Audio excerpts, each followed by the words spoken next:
नई दिल्ली के जंतर मंतर क्षेत्र में बड़े पैमाने पर छात्रों का जमावड़ा देखने को मिला। उपलब्ध सूचनाओं के अनुसार जंतर मंतर के आसपास लगभग 5 किलोमीटर के दायरे में इंटरनेट सेवाएं प्रभावित रहीं तथा मध्य दिल्ली के अनेक मेट्रो स्टेशनों पर परिचालन सीमित या बंद रहा। इसके बावजूद बड़ी संख्या में छात्र शिक्षा सुधारों और अपनी विभिन्न मांगों को लेकर एकत्र हुए।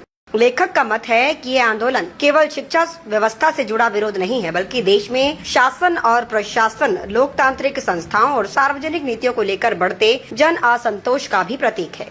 लेखक का आरोप है कि केंद्र सरकार द्वारा शिक्षा पर सकल घरेलू उत्पाद का अपेक्षाकृत कम हिस्सा व्यय किया गया तथा पिछले वर्षों में अनेक प्रतियोगी परीक्षाओं के प्रश्न पत्र लीक होने की घटनाएं सामने आई। लेखक का कहना है कि अन्य मामलों में उत्तरदायित्व तय करने और दोषियों के विरुद्ध कठोर कानूनी कार्रवाई करने में अपेक्षित प्रभावशीलता नहीं दिखाई गई। लेखक का ये भी मत है कि कोविड-19 महामारी के दौरान अपनाई गई नीतियों, नोटबंदी, कृषि कानूनों, श्रम सुधारों, परिवहन क्षेत्र, विधि व्यवसाय तथा अन्य अनेक सरकारी निर्णयों का देश की अर्थव्यवस्था, समाज और प्रशासनिक व्यवस्था पर प्रतिकूल प्रभाव पड़ा।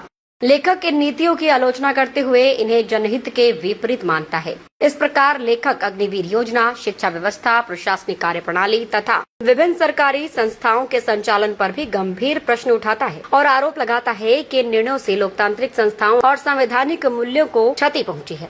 लेखक का दावा है कि चुनावी प्रक्रिया, सरकारी एजेंसियों के उपयोग, अभिव्यक्ति की स्वतंत्रता, विरोध प्रदर्शनों के प्रबंधन तथा नागरिक अधिकारों से जुड़े अनेक मामलों में लोकतांत्रिक मर्यादाओं का पालन नहीं किया गया।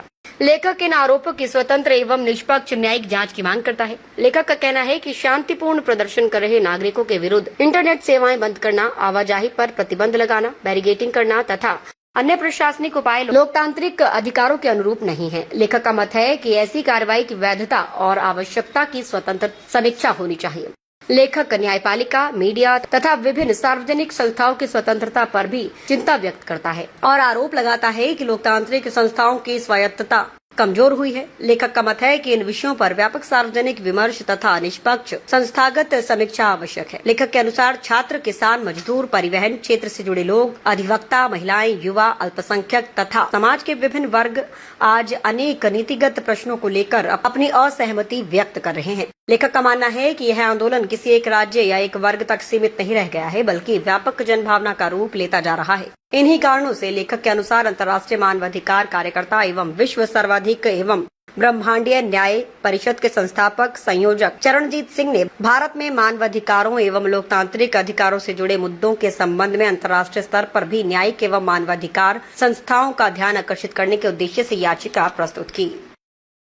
रिपब्लिक टीवी हिंदी, सत्य, निष्पक्ष और निर्भीक पत्रकारिता का वादा। हमारा संकल्प, आपके अधिकार, आपकी आवाज। ताज़ा खबरें, गहन विश्लेषण और दिल को छू लेने वाली कहानियाँ जो जागरूकता बढ़ाएं और बदलाव की प्रेरणा दें। रिपब्लिक टीवी हिंदी के साथ हर पल रहें अपडेटेड। हमारे परिवार का हिस्सा बने। सब्सक्राइब करें। YouTube और Facebook पर कोई खबर न छूटे। नोटिफिकेशन ऑन करें। ब्रेकिंग न्यूज की तुरंत जानकारी। ज्वाइन करें, हमारी खास कवरेज का हिस्सा बने।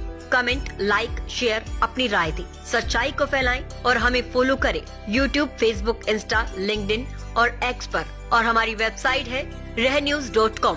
आइए सच्चाई और जागरूकता की इस यात्रा में साथ चलें।